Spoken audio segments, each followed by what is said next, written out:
point because the last game was his first win at freestyle chess against Arjun Erigaisi. And he wants to keep this momentum going. Queen a5 check.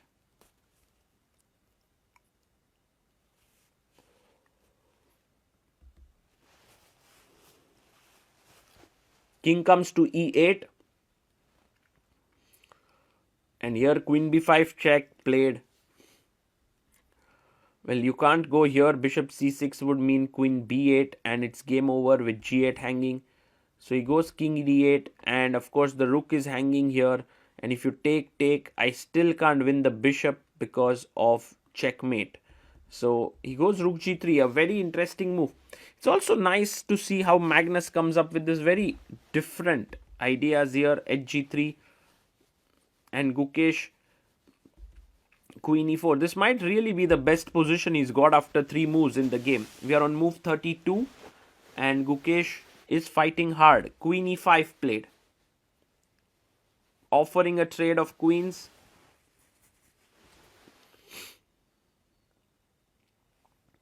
And you don't want to be trading queens because that would lead to a lost endgame. So check, king f2.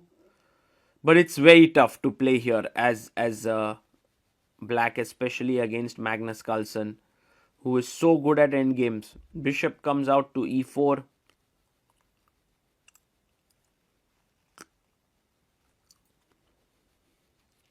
And Magnus, he wanted to make a move, then stopped in his tracks.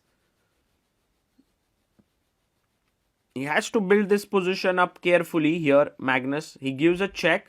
King comes up. Gives another check. King c6 and takes it. And I wouldn't be making an inaccurate statement here if I said the best queen endgame player in the world by far is Magnus Carlsen. There's no doubt about it. Look at this move.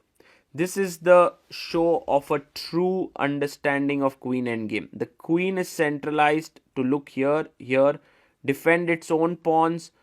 And I mean, this is just an incredible move. You can't teach someone such queen endgame.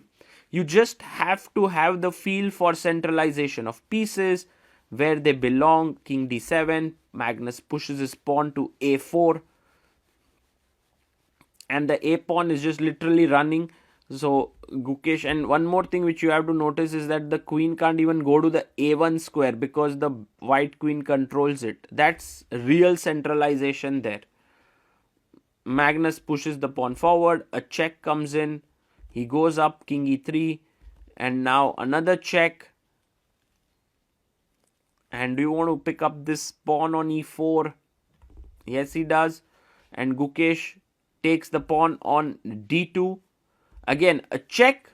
Now, lot to learn from Magnus here. First check, king comes up. He gives another check. Queen b5.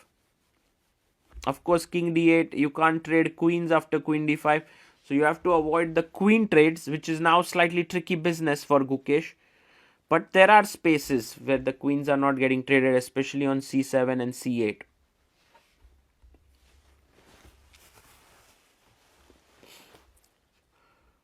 Gukesh goes king c7. And black now, Magnus is thinking again where to go with his queen. Queen b6, okay. Because the e2 pawn is hanging. King c8, a check again. King comes here, queen e8. So he managed to actually win the e7 pawn with this threat of trading the queens in between, and Gukesh has had to now move the king. He's going to lose the e7 pawn with a check. So now he's 2 pawns down. Check.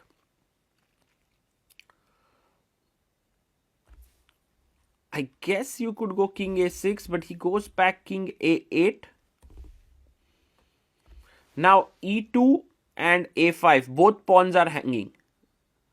Magnus goes king f3, and he just basically says if queen a5, I'll go queen h7 and I'm winning. So he's ready to give up the a5 pawn. And so check here by Gukesh, and Magnus plays pawn to e3.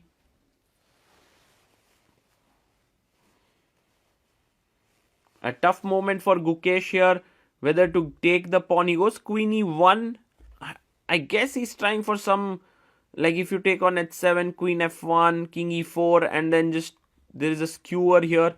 So Magnus has to be careful. Queen e4 check. Again, centralizing the queen.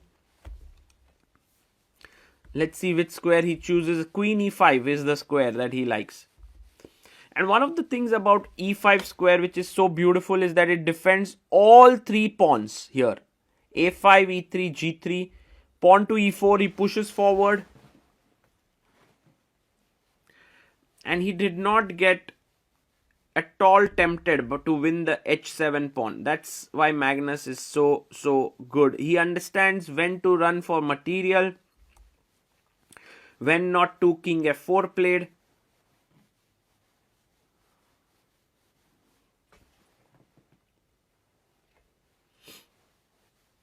Check, queen e2. It's not a check. It's not a check. He wants to go queen g4 check perhaps. And now Magnus, I think he's going in with the king. He's going to g5. A nice move.